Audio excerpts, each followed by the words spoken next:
Hey guys, this is Backdraft, and before we get started with the video, I just wanted to announce that as of this video going live, I am hosting another giveaway on my channel. It is completely free to enter. All you have to do is like this video, subscribe to the channel, and leave a comment down below, and you'll be entered for a chance to win this brand new Logitech G102 optical gaming mouse. You'll have 7 days from the posting of this video to enter, so get to it. You guys do not want to miss out on this. It is a super awesome piece of gaming equipment. Let's get into the video.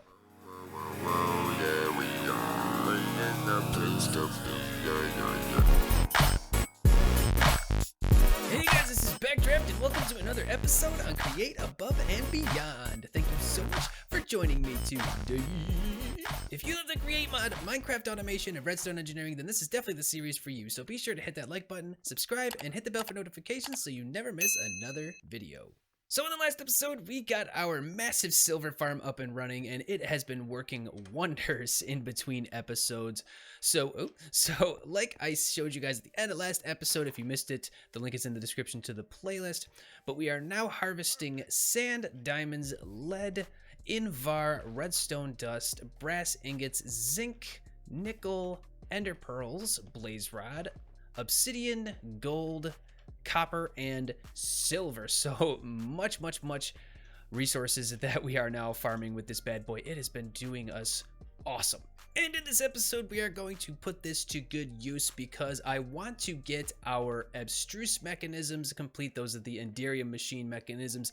And I want to get zinc machines going, so we need to automate the infernal mechanisms as well. So we're going to need the silver from the farm over here. And the line for my abstruse mechanisms is actually over in the corner of the base over there. So we need to get the silver all the way from here into there, and there's actually a really nifty way that we can do this. So these are the ender chests from the ender storage mod, and behind them we have the ender tanks. I'll get to the ender tanks in just a second, but the ender chests and actually the ender pouches, like the one I have right here that I made last episode, all have a specific color, and those with the same color pattern have the same network, so to speak. So if I look inside of my ender pouch, I just have my shulker boxes right now, and you see that all of those chests also opened up. And if I open these as well, you can see that we have the shulker boxes. This is all the same network, the white, I guess is what you could call it. But if I take a piece of dye and I dye one of the, I don't know what they are, the little nodules on top of the chest, then I've created a completely separate network. So if I open these, just these two open, these two are now connected. It's no longer connected to the ender pouch. So I'll dye these ones with red and these ones with light blue so that we can create two separate networks. So we'll use this one for the ender dust and this one for the silver, so that way we can transport items through the air without having to use belts. That's super cool. And for the infernal mechanisms, we can actually make use of these ender tanks. And what we can do is we can go into the nether, because we actually need lava for the infernal mechanisms. We can go into the nether, we can set up a little contraption with a chunk loader and feed lava continuously into the ender tank. Then we can take the other one and place it anywhere in the overworld, and bam, we have infinite lava. So we're going to do that to get the infernal mechanisms going as well. So first things first, I think I'm going to start hooking up everything that we're going to need to get the abstruse mechanisms and the enderium machines. So let's get into that. So we put all of this together and we are now producing the enderium ingots automatically. So this may look a little complicated, but it's really not that bad. Everything that I have here I've actually done before in the series, so I didn't want to bore you guys with me actually building it, but let me explain what's going on. So we've hooked up the light blue ender chest to the silver farm. We're now throwing silver into the system. This is getting put into a seared melter. We're actually heating this seared melter using a fuel tank which has lava coming into it from this hellbark tree right here, and we're producing the silver ingots, which are then being fed into the induction smelter. We have the poise bushes coming in from the poise bush farm that we set up in last episode being fed into the induction smelter over here. And lastly, I actually created another one of the fern farms that we did, I think it was either last episode or 2 episodes ago from over there. We did the one that produces the ender dust, and we now have a supply of ender dust coming into the system as well. The ender dust, I think, is the bottleneck right now. That and the silver, actually.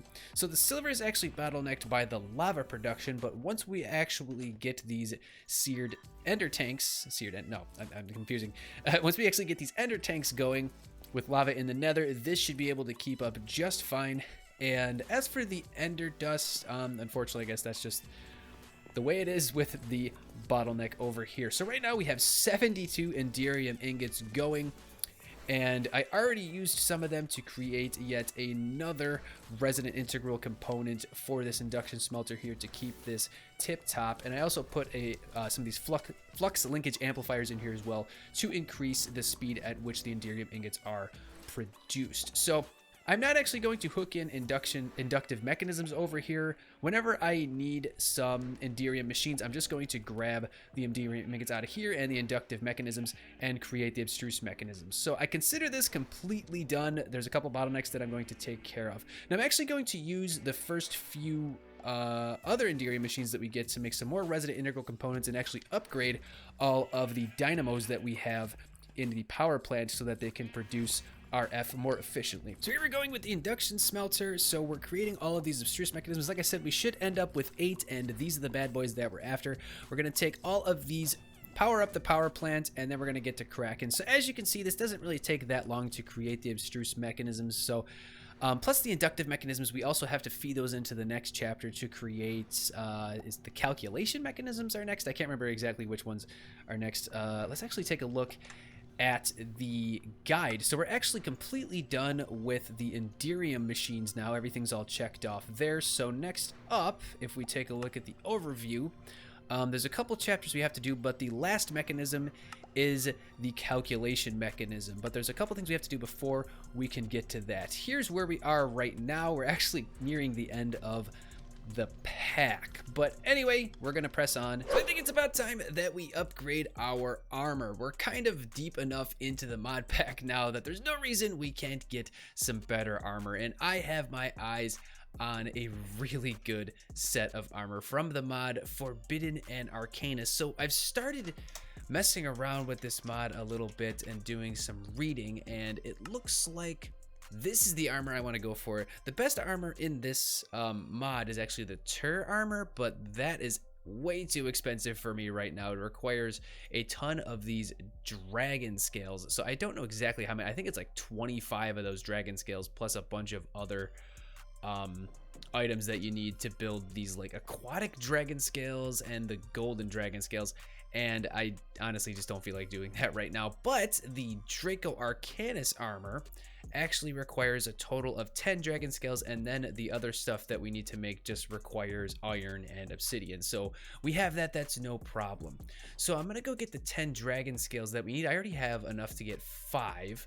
We need to actually make a mystical dagger too, because this is used to cut the dragon head into 3 dragon scales. So every time you kill the ender dragon, you get a few dragon scales. And if you actually kill the dragon with a severing sword, which I now have, you get the head. So I have to kill the dragon maybe 2 or 3 times to get enough dragon scales to get full Draco Arcanus armor.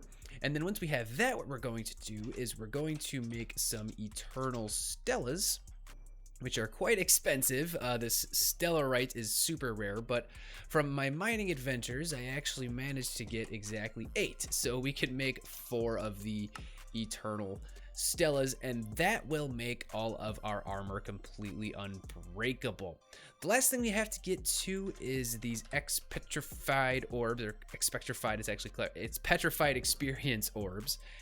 You can get this by finding the ore when you're mining, but I think I only have 2 of them right now. So we need a total of, I think it's 16 of these, but there's another way you could actually get them by creating a black hole using Forbidden and Arcanus, which I kind of did some reading up on. You need like some kind of dust or something like that. I think it's like dust or something like that. Corrupty dust. So we can craft this stuff up. You combine this with, I think, the arcane dust or arcane crystal dust or something like that, and creates a black hole. Then you throw experience into the black hole, which we're gonna do using experience bottles, or bottles of enchanting, that I'm actually farming in the silver farm now. And then you get petrified orbs once it fills up enough. I haven't tried it out yet, so hopefully it works. But we actually have some grinding to do. I have to get some end crystals, and we have to kill a couple dragons.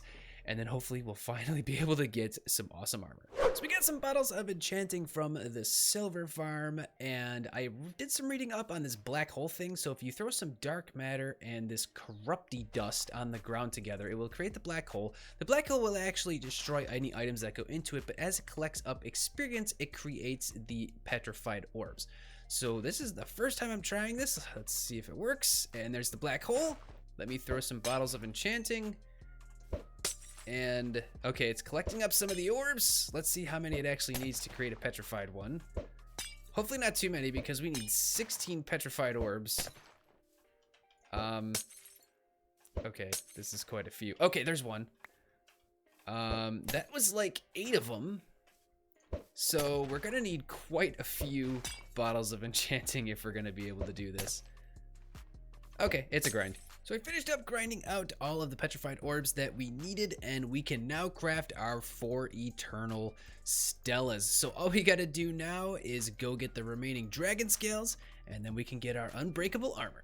Okay, we're back in the end. I was able to craft up 12 end crystals, which means we can kill the dragon 3 times. So we're just going to try to make sure that the final blow is delivered with our cleaver, because that has the best chance of getting a dragon head and getting extra scales, since we have the, I think it's the luckiest, or luckier, the luckier effect on this sword. So we're going to go ahead, we're going to do the dragon runs, and hopefully we get enough scales. All right, there's dragon number 3, and we have 3 heads. Let's see. We have, oh, ender pouch, not backpack. We have 7 scales and 3 heads. The other head is actually back home because I accidentally jumped in the portal after the first kill. So we should be able to get enough dragon scales now to get that armor. Let's head home. So I just used the mystical dagger to cut the dragon heads into 3 dragon scales each, and we now have 21 dragon scales. So here's what I'm actually thinking now at this point. So the best armor in Forbidden and Arcanus, and arguably the best armor in the game, is this Tyr Armor. I think that's how you say it. It's much more complicated to craft than the, what is it, the Draco Arcanus armor, I think is what I was going to make, because it requires a lot more dragon scales. I didn't realize that I had a few dragon scales laying around already, so I only need 3 more dragon scales, and then I will be able to make the Tyr Armor, which is better than the Draco Arcanus armor.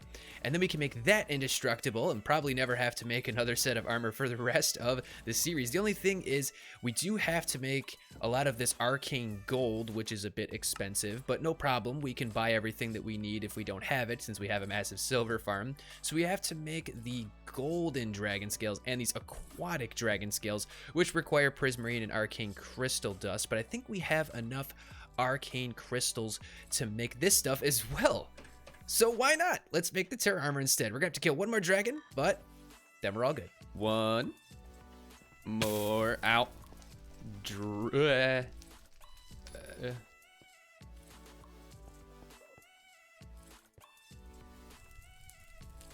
I seriously just misclicked.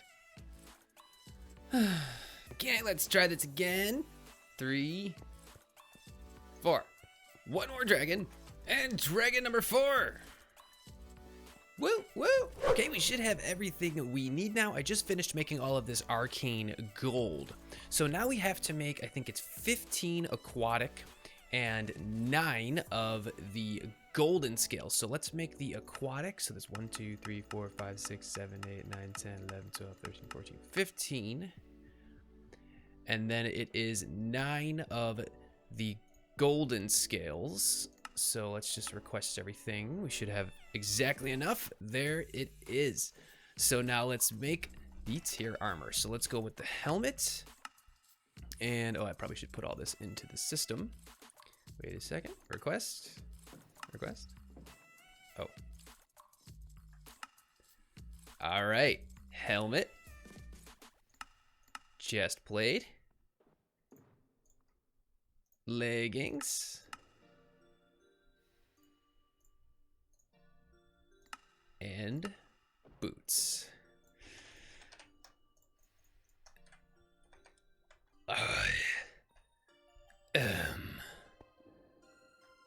Inevitable. And before we forget, let's use the Eternal Stellas so that this armor will never break. So there's actually one more thing that I actually can do with this armor as well. I don't know how to get it exactly, but there is the soulbound enchantment or effect. Actually, I think soulbound is a tinker's thing. Essentially, if you make the armor soulbound, that means if you died, you actually keep it on you.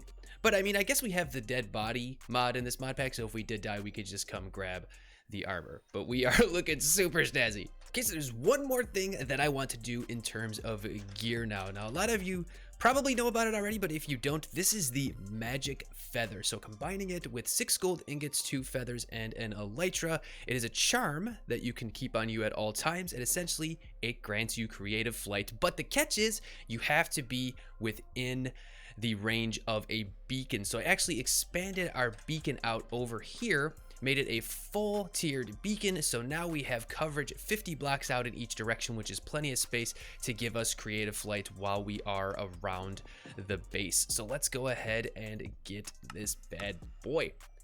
There we go. Plop it into the charm slot. I don't know which one it goes into. There we go. And now I am really inevitable. This is awesome. Yes. Do, do, do, do, do, do, do, do, do, do, do, do, do, do, do. So though it is awesome to be able to fly, the only downside to this is that I can only fly when I'm in range of a beacon. So if I ever wanted to go exploring away from the base, I would either have to bring a beacon with me, but it's kind of unrealistic. Like if I was going through the end or through the nether looking for stuff, it just wouldn't work. But fortunately, there is something else in this mod pack that we can use when we're not by our base that will help us to fly infinitely. And that, my friends, is the rending gale from the reliquary mod. So this is actually quite expensive. It requires a void tier, 2 bat wings, which are actually super rare drops from bats, and this, the Eye of the Storm, which is a charged creeper drop. But if we take a look at this stuff, we can actually just buy them. Since we have a silver farm, this isn't a much of an issue. So we need 2 bat wings, and we need an Eye of the Storm, and the void tier, we can just craft that up as well. I should have the items for that. Now I have a confession to make. I actually already went and got all of the items that we need to make the rending gale. So let's grab this bad boy. So the only catch with the rending gale is that it actually needs to be supplied with feathers in order for it to work. But I have a solution that will get us infinite feathers, and I have it set up over here already with the silver farm. So I'm buying feathers with silver, and I'm actually feeding them into an ender chest that is colored with 3 red nodules, and we're feeding feathers into this. Now this also connects up to this red ender pouch that I have in my inventory, so anywhere we go we will have access to an infinite supply of feathers. So right now I'm just going to grab a stack of feathers out, then you just have to shift right click with the rending gale, it will suck up all the feathers, then you just point it at the sky, hold right click, and you can fly. This is so awesome.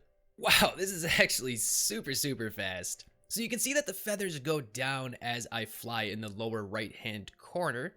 But since we're farming them, I really don't see this being much of an issue, and I don't know when I'm going to be exploring again. I think we're actually going to go into the nether next to get the lava that we need for the infernal mechanism, so this will come in handy for that.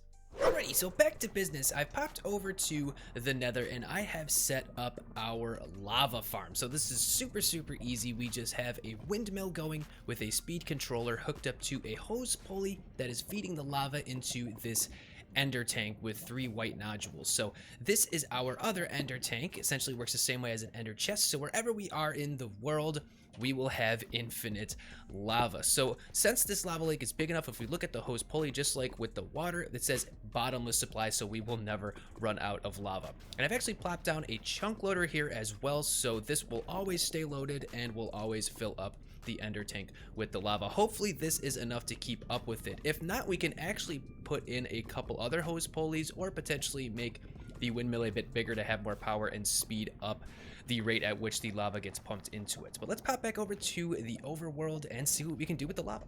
By the way, this rending gale is amazing. Check this out.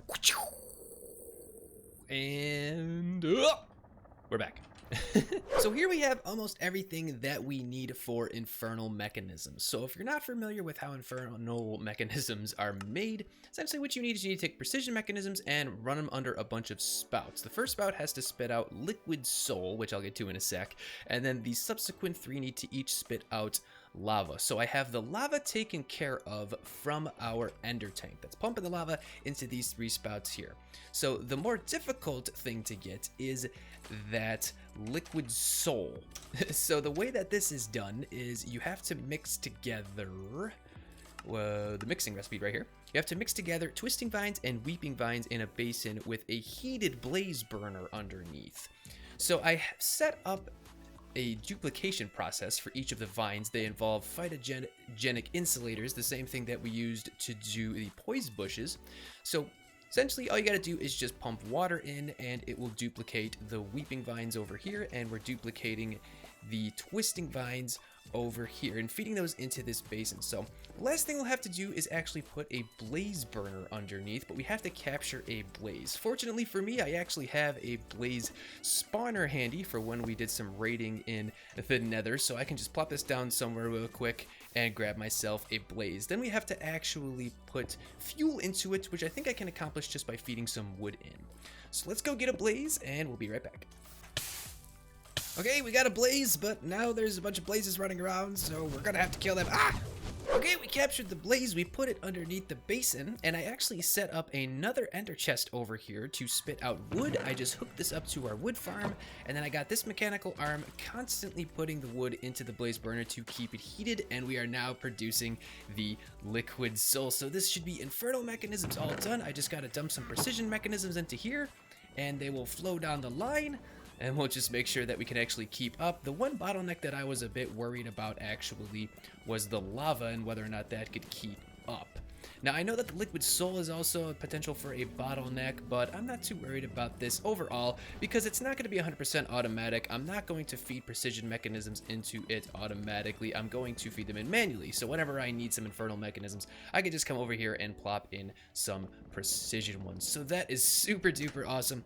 Let's go over. We're going to have to make sure to complete all of these things, but that is chapters 2 and 3 completely done with the optional infernal mechanisms and I can remember the names, abstruse mechanisms fully complete. But ladies and gents, that is all the time I have for this episode. If you'd like to, please do not hesitate to hit that thumbs up, and if you're looking forward to the next episode of Create Above and Beyond, then make sure to hit that subscribe button and the bell for notifications so you get notified when it is launched. You can also join my Discord. The link to the Discord is on my channel right in the lower right hand corner of the banner. Thank you guys so much for joining me. Take care and bye.